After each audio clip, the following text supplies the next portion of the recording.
সচিবালয়ে নাটকীয় বৈঠক ও কুমিল্লা বিভাগীয় পলিটেকনিকে হামলার প্রতিবাদে কুমিল্লায় মশাল মিছিল করেছেন পলিটেকনিক ইনস্টিটিউটের ডিপ্লোমা শিক্ষার্থীরা। বৃহস্পতিবার রাত ৯টায় কুমিল্লা পলিটেকনিক ইনস্টিটিউট প্রাঙ্গণে এই মিছিল করেন তারা।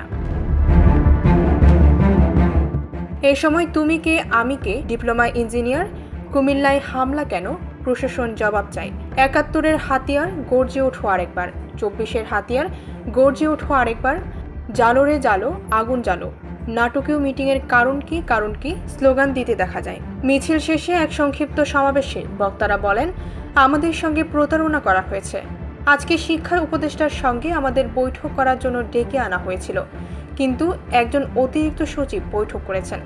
আমাদের দাবি দাওয়া লিখে নিয়ে সচিবের কাছে উপস্থাপন করবেন তিনি, তারপর উপদেষ্টার কাছে দেবেন। আমরা চেয়েছিলাম উপদেষ্টার সঙ্গে বৈঠক করতে, আমাদের সঙ্গে প্রতারণা করা হয়েছে।